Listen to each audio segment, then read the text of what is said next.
Percaya atau tidak, salah satu guru saya didatangi salah satu gerakan rahasia di dunia, saya nggak usah sebut, dan mereka mengatakan apa, disampaikan ke kita waktu itu.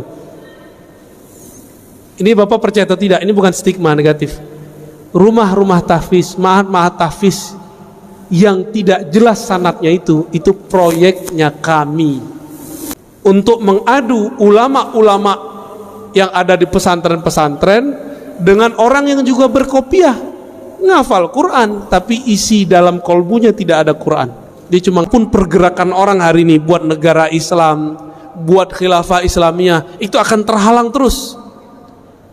Negara apa yang akan mengatakan kami akan menerapkan syariat Islam, gak akan berhasil. Kita cinta Nabi, nanti dia cari-cari masalah. Apa masalahnya? Maulid Nabi itu pertama kali dibuat oleh Syiah. Loh, mana ada riwayatnya begitu? Ya, Maulid Nabi itu Nabi sendiri yang maulidan. Beliau puasa setiap hari Senin, ya enggak? Allah itu turun tapi hanya dia yang tahu caranya. Kalam ini yang paling berbahaya. Mereka masih menetapkan Allah bercara. Disitulah kekeliruan asma dan sifat ajaran yang diwariskan Ibnu Taimiyah.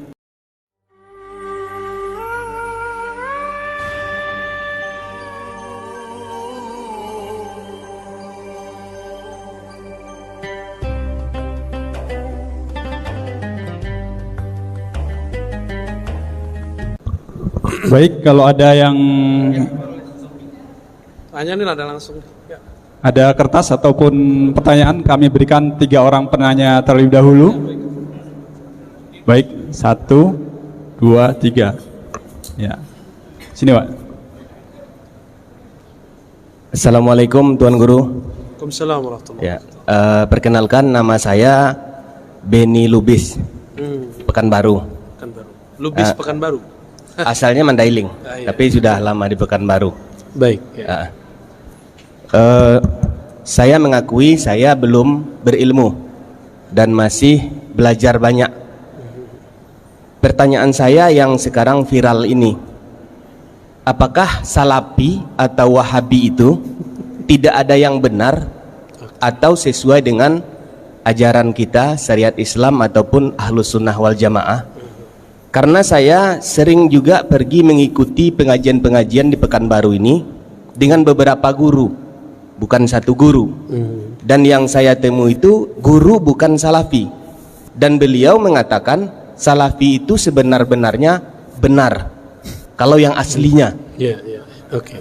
Nah, mohon nasihat buat saya, Baik. supaya saya tidak bimbang dalam kehidupan ini. Terima kasih. Assalamualaikum warahmatullahi wabarakatuh.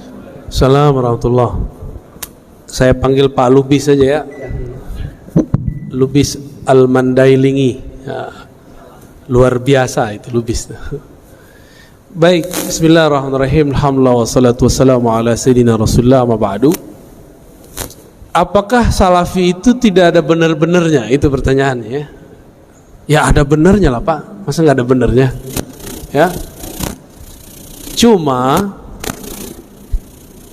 mereka memonopoli kebenaran, itu aja masalahnya. Adakah kebenaran di Salafi? Ada, tapi mereka menganggap mereka paling benar. Coba dengar taklim-taklimnya. Bukan, gak usah dengarkan saya, dengarkan mereka aja. Nanti kalau saya ngomong disebut memfitnah lagi kan. Ya, antum sudah tahu semua. Ya. Gak usah bab akidah, bab jenggot sama sarung aja udah repot kita ngomong sama mereka ya. Gak bisa dibilangin.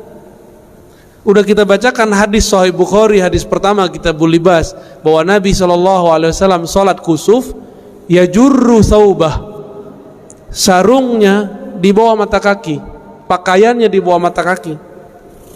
Hadis keduanya, hadis Abdullah bin Umar, dihadiri oleh Abu Bakar, bahwa Abu Bakar ketika mendengar Nabi mengatakan Allah tidak memandang kepada orang yang jarra, ya, yang memanjangkan sarungnya khuyala karena merasa takjub dan sombong. Apa jawaban tanggapan dari Abu Bakar? Wahai Rasulullah, saya ini kalau sarung tidak ditarik, dia pasti turun. Apa jawaban Nabi? Nabi nggak ngomong ente kurus, nggak ada hadisnya begitu. Meskipun Abu Bakar kurus, Apa jawaban Nabi? Lasta mimman sana'a dzalika khuyala. Kamu tidak melakukan itu karena sombong. Nabi nggak ngomong kamu kurus saya Abu Bakar. Tapi mereka sekarang ngeles, udah jelas hadisnya nggak ngomong begitu. Nah, tapi ingat, saya tidak pernah membenci Salafi, ya. Saya nggak pernah benci Salafi, Pak. Bahkan imamnya Salafi itu Ibnu Taimiyah itu saya cinta sekali itu. Cuma saya kritik. Kita kalau cinta apapun karya dia kita baca kan, maka kita bisa membedakan Ibnu Taimiyah yang sangat cenderung kepada tajsim, lalu Ibnu Taimiyah yang cenderung kepada tasawuf. Itu ada perbedaannya. Jadi kalau mereka buat Imam Asy'ari 3 periode, Ibnu Taimiyah ada 2 periode, Pak. Bukan 3 periode presiden. Periode terakhirnya jadi sufi dia. Itu teksnya jelas, imamnya jelas, kalamnya jelas, bukunya jelas. Nggak perlu pakai persepsi-persepsi, teori-teori. Yang ngomong langsung Ibnu Qayyim, ya, bukan Ar-Razi yang ngomong. Terus masalahnya apa dengan Salafi? Ya masalahnya mereka bikin masalah, Pak. Apa masalah yang mereka bikin? Kita biasa-biasa aja pakai kunut, dia masalahin, gitu. Bagi kita orang nggak kunut masalah nggak? Nggak masalah, ya. Ini Pak Lubis motong jenggot, bagi kita nggak masalah, bagi dia masalah, Pak. Ya. Jadi dia mempermasalahkan yang kita nggak masalahkan. Kita kalau ada orang meninggal, kita bacakan doa sembari bacakan ayat, yasinan, tahlilan. Bagi kita masalah nggak? Bagi dia masalah. Yang cari-cari masalah. Ini mau Rabiul Awal, kita cinta Nabi. Nanti dia cari-cari masalah. Apa masalahnya? Maulid Nabi itu pertama kali dibuat oleh Syiah. Loh, mana ada riwayatnya begitu? Ya. Maulid Nabi itu Nabi sendiri yang maulidan. Beliau puasa setiap hari Senin, ya enggak? Lalu dia nggak pakai sejarah kita, dia pakai sejarah dia buat-buat sendiri. Tadi lucu tuh ngobrol sama Kiai Idrus. Salafi itu kan mengkafirkan Syiah, Pak. Benar nggak? Giliran masalah maulid mereka percaya sama orang Syiah, bahwa Syiah lah yang pertama buat maulid. Loh, suka-suka dia ya. Itu kita lucu juga dengar Kiai Idrus tadi itu. Mumpung belum tahun politik, Pak, jadi kita ketemu dulu dengan kiai-kiai itu ya. Ntar kalau udah tahun politik, waduh, kiai-kiainya ditarik-tarik ke politik, repot ntar. Mumpung masih adem setahun 2 tahun inilah, ya. Gitu Pak Lubis ya. Jadi kita nggak pernah benci mereka, bahkan kita sayang kepada mereka. Saya punya teman-teman Salafi yang baik. Ada, Pak. Walaupun dia tahu perdebatan saya dengan tokoh-tokoh Salafi itu, dia tahu. Kalau ketemu kita sapa-sapaan, kita salam-salaman, satu soft, biasa. Berarti ada toh yang benar. Ya, kalau banyak nggak, Pak? Ya, Bapak masih ingat di Kampar? Ya, itu aslinya begitu, Pak. Aslinya begitu. Terus kita masih mau diam. Apa kata dia? NU Muhammadiyah Jamaah Tabligh. Andi 3 kali lo ngulang itu, Pak, di selama Pekanbaru nih. Ya. Jamaah apa? Tabalik. Iya. Itu aslinya dia ngomong begitu. Dia minta maaf nggak? Enggak. Untuk apa dia minta maaf? Bagi dia memang NU Muhammadiyah sesat. Karena NU Muhammadiyah berakidah Ahlussunnah Asy'ariyah. Bedanya dalam fikih, Muhammadiyah mutaakhirin belakangan tidak terikat satu mazhab, tapi tidak membatalkan mazhab. Prototipenya kan ada tuh Ustadz Adi Hidayat kan, beliau kan nggak anti mazhab, ya kan, nggak anti kan, dan tidak membatalkan mazhab. Jangan-jangan beliau Syafi'i juga kan, tapi Syafi'i jalur yang mana gitu. Gitu Pak Lubis ya, aman, terjawab. Ya, kita biasakan husnuzon kepada siapapun. Tapi kalau diajak kritik, ayo kita balas-balas. Dia hantam kita, dia batalkan kajian kita, masa kita diam, Pak? Hak jawab kita ini disebut memfitnah sama dia. Ya suka-suka kamu lah ya, kata orang Jawa apa? Sekarepmu. Ya lanjut. Silakan panitia di kondisiin.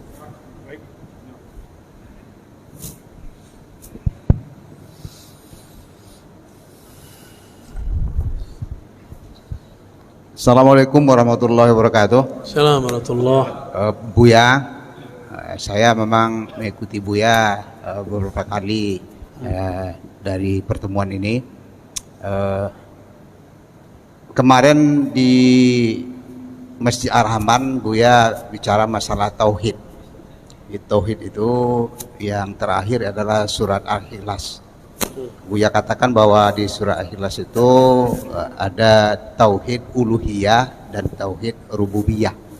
Allah Qul huwallahu ahad Allahus samad. Ahad itu adalah uluhiyah, somad itu adalah rububiyah.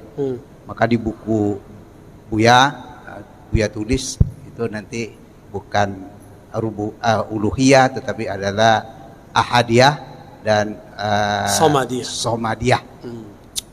Tapi orang sebelah itu menambah, dia tambah dengan asma wa sifat. Ada lagi yang menambah itu dengan hukmiyah, jadi 4 gitu.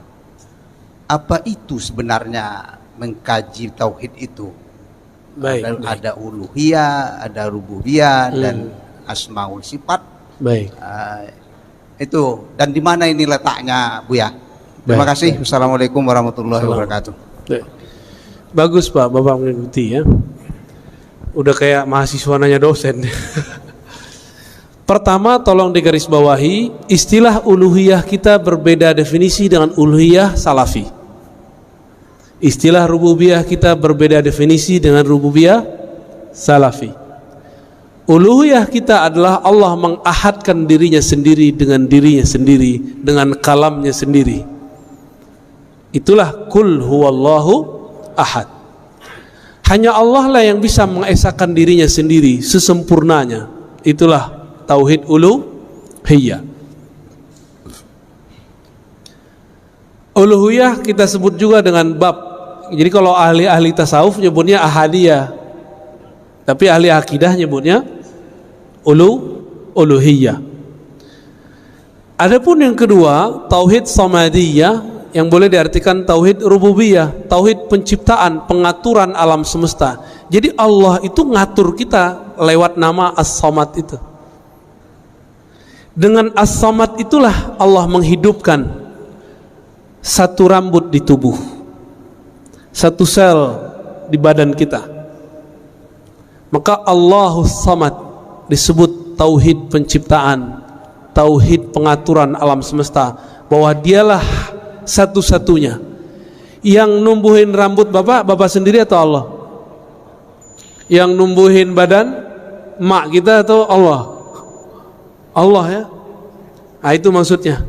Itu biar gampang Pak. Dari tauhid ini, dari kata ahad kita turunkan nama Allah wujud.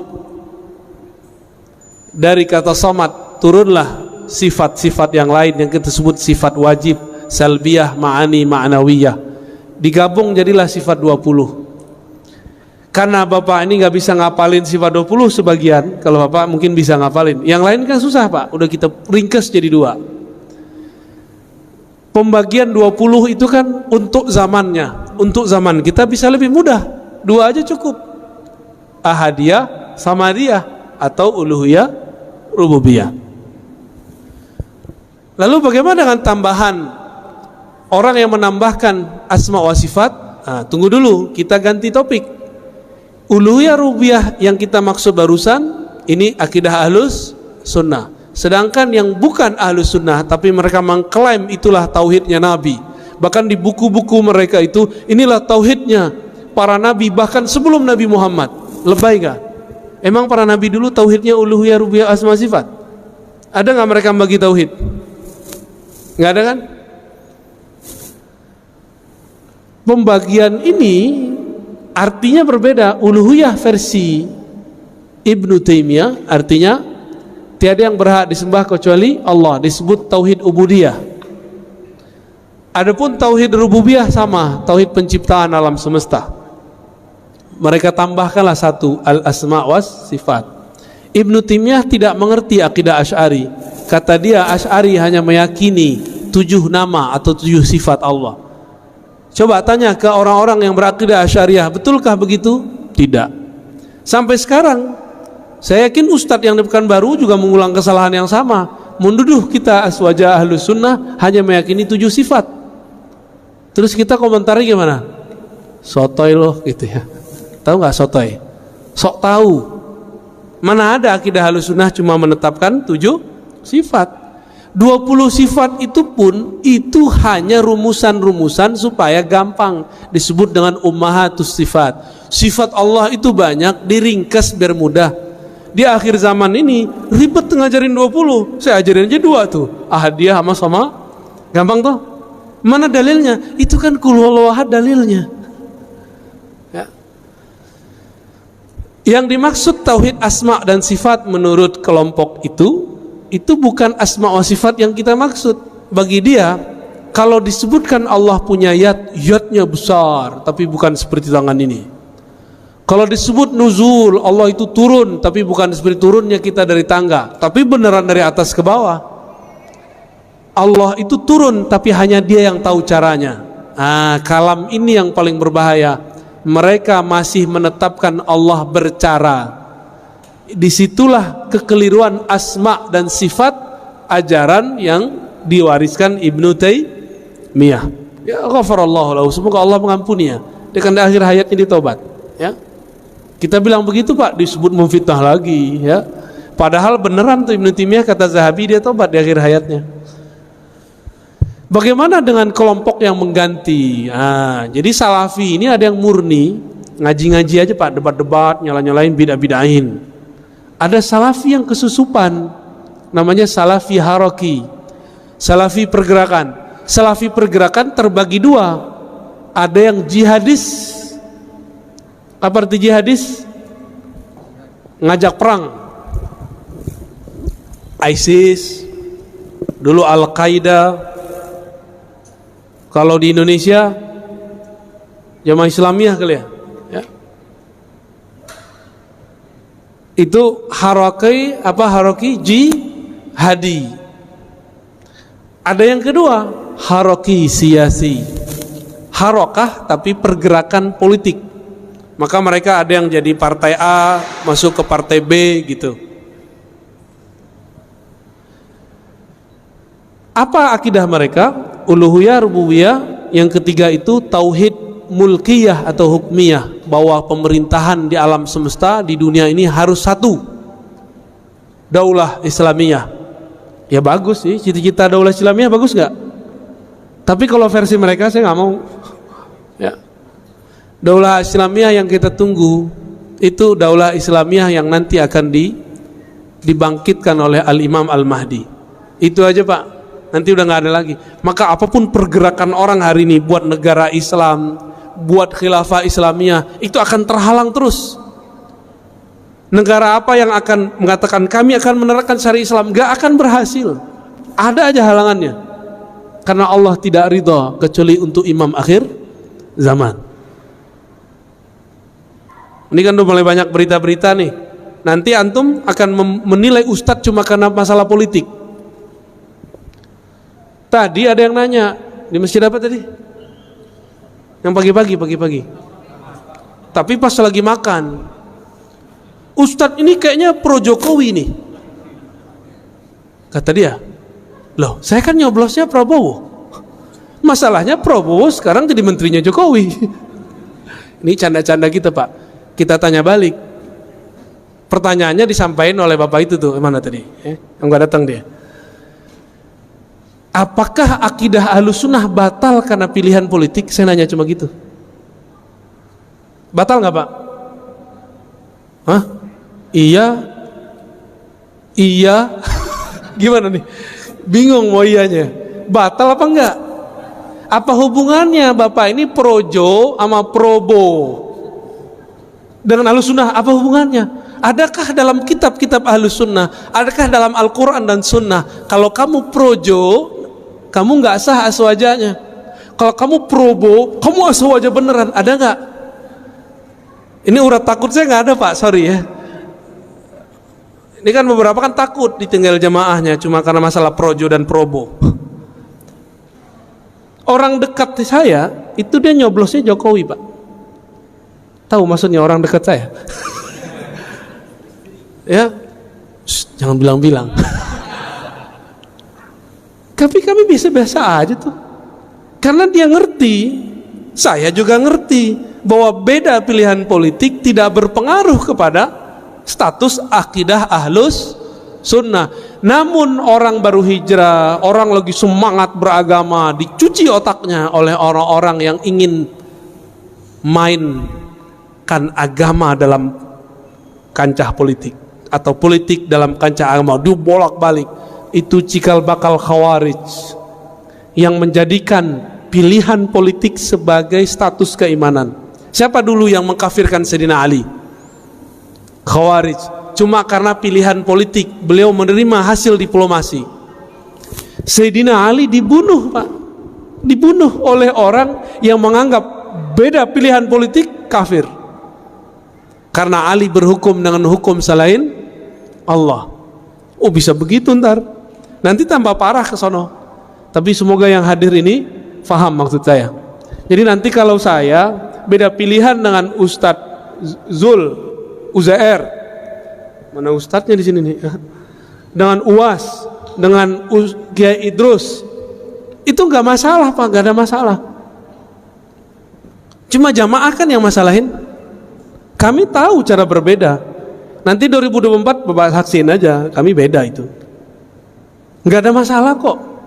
Dia pro kemana, saya pro kemana, boleh nggak? Boleh-boleh aja kan. Cara pandang politik itu bukan bagian dari agama. Cara pandang politik bukan bagian dari agama, tapi prinsip politik ada dalam agama. Bisa bedain? Ustadz gak boleh pisahin politik dari agama. Politik yang mana dulu? Politik opini atau prinsip berpolitik? Prinsip berpolitik kita khutbahkan, kita dakwahkan, tapi opini politik janganlah dikhutbahkan. Kasihan jamaah, ya, kasihan umat kita ini sudah stres dengan corona, ya.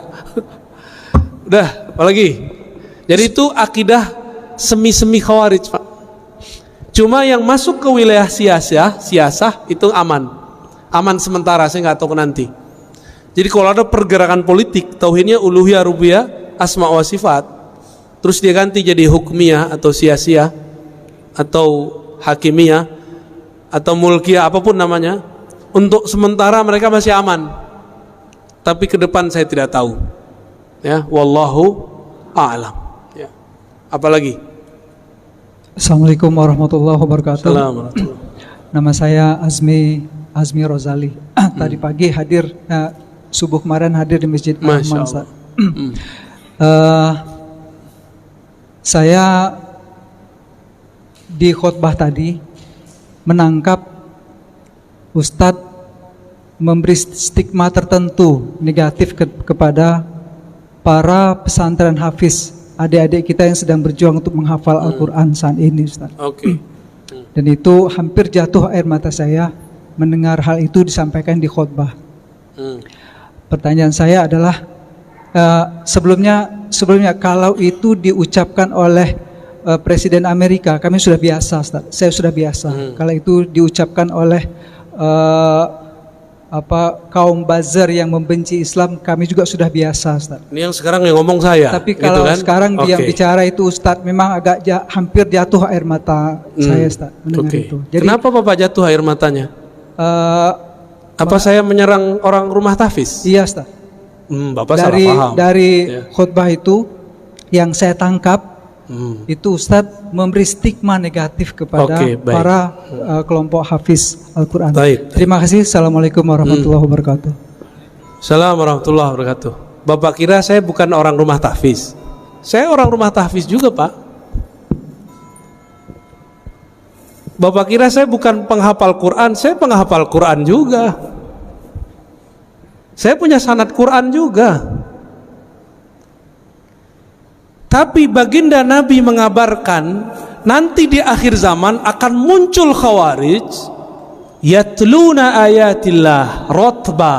Mereka kalau baca ayat itu rapi. Kita nggak paham maksudnya apa. Ternyata di akhir zaman menjamur rumah-rumah tahfiz. Disitulah masuk khawarij. Saya nggak menyalahkan rumah tahfiz, tapi saya menyalahkan kalau rumah tahfiznya kemasukan. Paham? Dari 2008 saya membersamai rumah tahfiz di Pamulang, di Ciputat, di sono. Kita ngajar mereka. Bahkan saya sampai sekarang masih ngulang-ngulang hafalan saya lah, ya. Masih. Nggak ada stigma negatif. Stigma negatif itu kalau rumah tahfiz sudah kemasukan, dan itu kejadian, Pak. Jamaah kita udah ngurus masjid sekian tahun. Ada anak tetangga ditaruh di rumah tahfiz. Rumah tahfiz namanya kayak sahabat gitu. Ya. Pas Ramadan ada surat dari madrasahnya untuk berceramah berkultum. Apa isi kultumnya? Dari awal sampai akhir menyalahkan amalan di masjid itu. Anaknya baru berumur 9 tahun. Kemasukan nggak? Kemasukan, Pak. Itu di sana, di pusat itu. Saya nggak tahu nasibnya kalau di sini. Maka supaya tidak kemasukan, tolong orang-orang sekitar atau praktisi tahfiz bersanad dalam Al-Quran. Bukan hanya sanad bacaan, tapi juga sanad pemahaman. Jadi stigma negatif kita kepada orang yang menyusup kepada rumah tahfiz, bukan rumah tahfiznya. Saya mau tanya, Pak, dari dulu negeri ini sudah ada belum pesantren tahfiz? Bapak jujur, sekarang yang buka rumah tahfiz, hafiz gak? Jujur aja, Pak. Hafiz gak? Rentan gak kemasukan? Itu maksud saya, paham? Kenapa kita kalau mau mengirim anak kita tahfiz nggak dikirim ke pesantren tahfiz? Di mana pesantren tahfiz di Indonesia paling maju? Anak kecil-kecil, Pak, kayak gini hafiz 30 juz banyak. RCTI kan baru muncul kemarin sore yang digawangi oleh Syekh Ali Jaber almarhum. Kalau di Kudus, di Kerapiak, Pangandaran itu udah biasa bocah-bocah kecil hafal Quran. Tapi di Kudus ada syarat ijazahnya, nggak boleh ikut musabaqah, nggak boleh ikut lomba Quran, nggak boleh. Anak-anak kecil hafiz Quran 30 juz, antum percaya nggak? Segede-gede gini. Kelas 6 SD udah ulang sekian kali. Masuk SMP udah belajar qiraat mereka sebagian. Kita ini giliran politik, ustadz nggak boleh ngomong politik. Giliran kimia, kedokteran, ustadz gak boleh ngomong. Giliran antum gak ahli Quran, punya rumah, pengen beramal, gak percaya sama ustadz, udah buat aja rumah tahfiz, gaji aja ustadz. Kita ini siapa bisa gaji-gaji orang? Emang kita bisa menjamin Quran yang kita sebar itu sahih? Ini mohon maaf nih orang-orang kaya ya, antum percaya deh sama ustadz, percaya sama ulama yang bersanad. Ini ngeliat ustadz udah curiga dulu ya. Akhirnya rumah tahfiz nggak dilepas-lepas. Buat pesantren bangunannya doang. Banyak, Pak, saya udah jalan. Orang kaya bingung mau beramal, dia buatlah pesantren, judulnya tapi gurunya nggak ada. Dimintalah seorang ustadz ngajar 3 bulan kabur. Ganti lagi ustadz setahun bubar semua. Dia kira pesantren itu kalau ada bangunan terus tengahnya ada masjid berkubah, terus ada kaligrafi. Dia mengira pesantren itu begitu. Pesantren bukan itu, Pak. Pesantren itu guru, murid, kiai, santri, ngaji, baru ada bangunan. Kalau orang sok beragama, dia buat bangunan dulu, dia kira bisa bikin pesantren. Paham? Yang ngerti pesantren siapa? Ulama. Yang ngerti buat jalan, buat bangunan siapa? Insinyur. Maka kami nggak urus, Pak, itu. Kita ini sering membatas-batasi ustadz, tapi kita kemudian ngambil wilayah dia. Ya. Jadi kalau nggak pakar-pakar amat, lu serahin ke pakarnya. Rentan sekali. Dan Bapak percaya atau tidak, salah satu guru saya didatangi salah satu gerakan rahasia di dunia. Saya nggak usah sebut. Dan mereka mengatakan apa? Disampaikan ke kita waktu itu. Ini Bapak percaya atau tidak? Ini bukan stigma negatif. Rumah-rumah tahfiz, ma'had tahfiz yang tidak jelas sanadnya itu proyeknya kami. Itu mereka yang ngomong tahun lalu. untuk mengadu ulama-ulama yang ada di pesantren-pesantren dengan orang yang juga berkopiah, ngafal Quran tapi isi dalam kolbunya tidak ada Quran. Dia cuma ngapal. Ini mohon maaf Pak, kita ini kan termakan. Kalau makof tuh ke ahli Quran. Ahli Quran itu ada yang pakarnya hafalan, ada yang pakarnya tafsir, ada ahli Quran pakarnya di hadis, ada ahli Quran pakarnya di fikih, ada ahli Quran pakarnya di tasawuf. Itu semua ahli Quran. Bukan yang cuma tamatan Quran Pak, hafal tahfiz, enggak.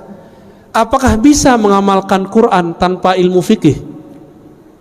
Apakah bisa mengamalkan Al-Quran tanpa ilmu akidah? Kan nggak bisa. Jadi tolong diluruskan Pak ya. Saya tidak pernah punya stigma negatif kepada penghafal Quran.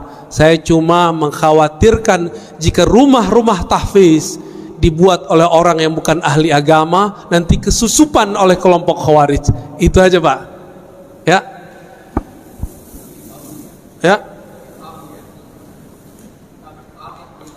Oh, Bapak udah paham? Oke. Berarti Bapak sudah tahu titik-titik gelapnya di mana ya? Ya. Cukup? Ada lagi? Terakhir ya? Baik.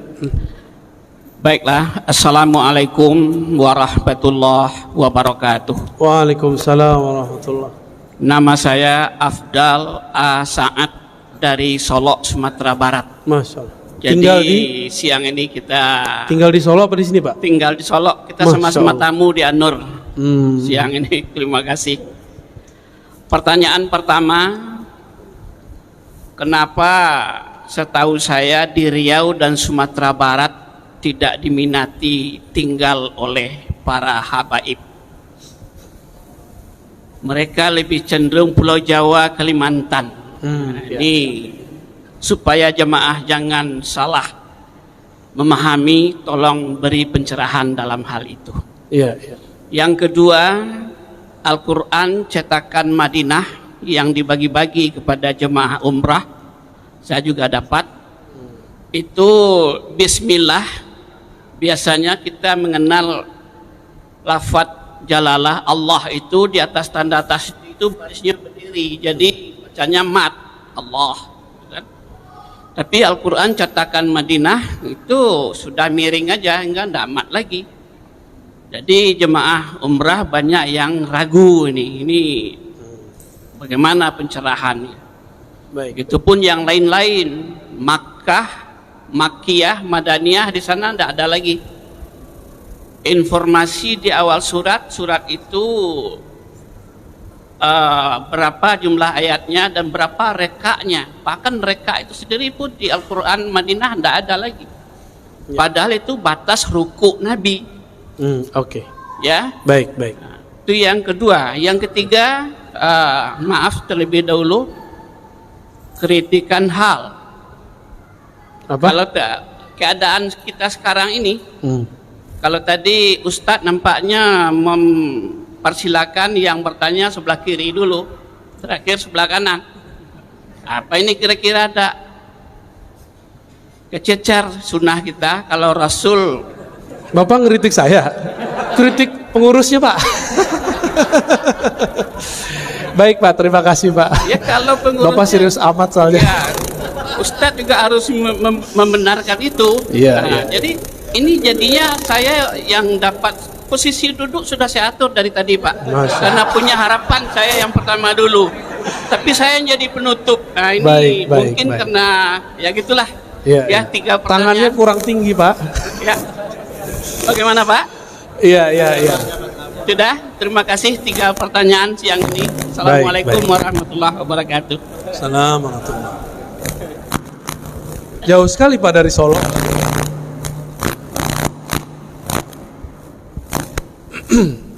Yang pertama, kenapa sedikit sekali atau tidak ada minat habaib tinggal di Riau dan Sumatera Barat?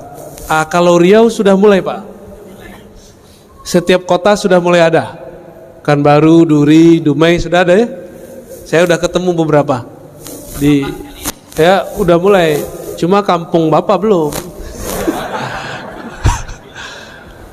Kenapa? Nah, ini emang ada persoalan budaya dan ada persoalan yang kedua, ngaji. Budaya orang Sumatera, khususnya Sumatera Barat, Riau, termasuk Aceh ya, Medan juga termasuk sebenarnya, itu budaya egaliter. Tahu budaya egaliter? Kita itu setara. Ente Habib, lah ente kan juga manusia, ya gitu orangnya. Yang paling repot di Sumatera Barat, semua suku harus ke ibu, bukan lewat bapak, sedangkan habaib lewat bapak. Maka banyaklah yang wajah-wajah zuriat Nabi di Sumatera Barat, tapi dia nggak punya suku lagi, namanya nama-nama orang Minang, Pak. Nama-nama orang yang sudah biasa lah. Nggak nama Habib lagi, nggak ada lagi Segaf, nggak ada lagi Atos, nggak ada. Yang bertahan cuma di daerah Pariaman. Itu pun perdebatan sanatnya juga lumayan panjang. Tuangku CD itu ya, CD fulan ya. Tapi Bapak kalau ke Jambi, di Jambi masih banyak, ada kampung, apalagi di Palembang, itu banyak sekali. Habib-habib di Betawi itu dari Palembang kebanyakan ya.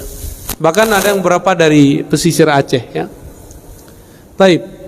Kenapa? Karena tadi budaya. Yang kedua, nggak ngaji bab tentang zuriat Nabi Sallallahu Alaihi Wasallam.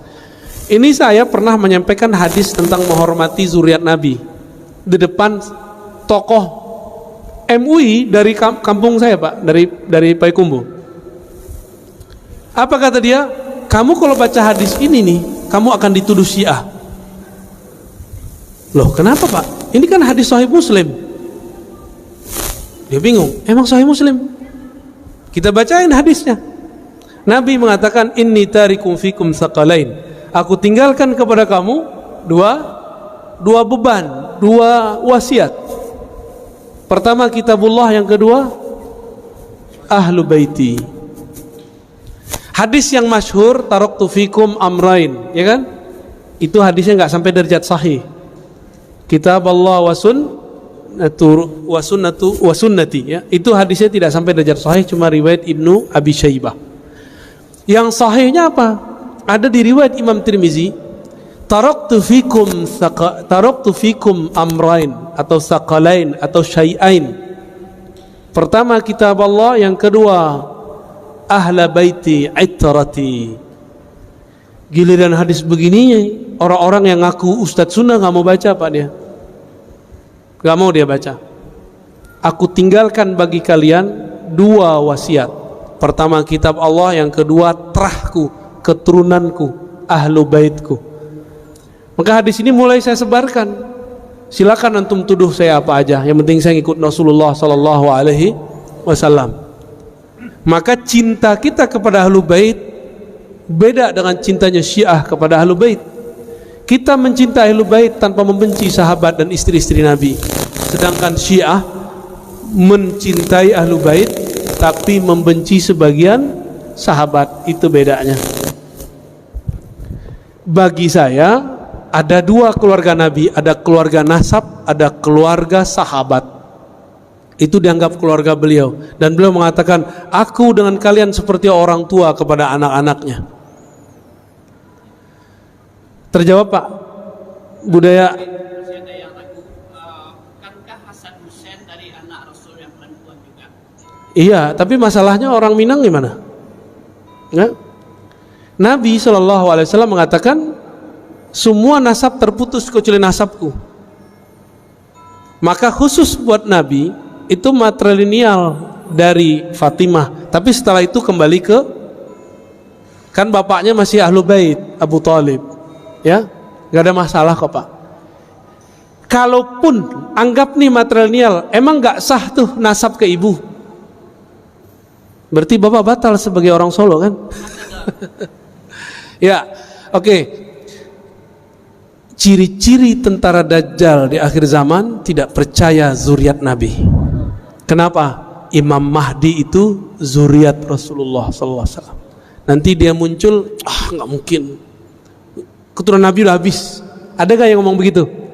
Dia nggak sadar ngomong begini itu udah ditandain sama Dajjal, dia langsung, wah ini panglima gua nih ya. Hati-hati Pak, hati-hati Pak. Cinta ke keluarga Nabi, benci ke sahabat Nabi, sama, Nabi juga nggak suka. Itu dimanfaatkan juga oleh Dajjal ntar ya. Yang kedua tentang Quran Madinah. Bapak kalau nggak suka pakai Quran cetakan Kudus saja Pak. Ya, nggak usah dimasalahkan. Itu masalah tadi huruf segala macam itu ada ilmunya, namanya Rasam Utsmani. Rasam Utsmani itu ada mazhab-mazhabnya. Kalau tidak paham nggak usah dikritik. Ya, udah belajar belum Rasam Utsmani? Nggak belajar? Ya udah, ini nggak usah kasih tahu. Kenapa dalam huruf kita, ya, kita coba kita lihat Bismillah, alifnya di depan nggak? Bener. Padahal aslinya ba ketemu alif, tapi alifnya ditaruh di depan. Itu ilmu rasam. Karena seorang ahli rasamnya dulu ahli tasawuf, dia mengerti ilmu hakikat bahwa alif tidak boleh didahului oleh ba. Tetap bacanya Bismillah, bukan Bismillah. Terus apalagi? Quran yang kita pakai di Indonesia itu dulu Rasam Utsmaninya kebanyakan yang sudah berkembang di India. Jadi Quran yang ini nih Pak, ini pada pakai Quran ini kan kebanyakan ini dulu di India. Alhamdulillah di daerah Kudus, di daerah Jawa Tengah berkembang khat. Santri-santri itu muda-muda itu mereka punya hobi menulis Quran. Tulis tangan. Sampai sekarang masih ada. Makanya Bapak tolong kalau mau anaknya ahli Quran jangan nanggung-nanggung, langsung taruh ke Kudus sono. Di situ banyak Pak pesantren-pesantren nanti. Silakan ke sono. Sanadnya bersambung kepada Rasulullah sallallahu alaihi. Atau teman-teman kita yang baru pulang ketemu Syekh Aiman Suwaid. Ya. Syekh Aiman Suwaid ada yang tahu nggak? Yang tahu mungkin imam kita doang tadi ya. Syekh Aiman Suwaid, ulama Syam, dia tinggal di Jeddah, dia buat daurah-daurah kemana-mana. Itu teman-teman kita tamatan Mesir, tamatan Yaman, tamatan Syam, itu banyak yang berguru kepada beliau. Qurannya bersanad. Karena beliau akidahnya Ahlus Sunnah, Asy'ariyah dan bermazhab Syafi'i. Jadi Bapak nggak usah baca itu Pak. Emang orang di Madinah mau buat khot itu sembarangan? Enggak, itu ada ilmunya. Dan memang berbeda khotnya orang Hindi, rasamnya mushaf orang India yang turun ke Indonesia dengan khotnya orang Madinah. Itu beda, ya. Jadi tolong jangan dimasalahkan. Nih Qurannya udah ganti nih. Cukup Pak. Yang terakhir kok mulai dari kiri, itu urusan panitia Pak ya.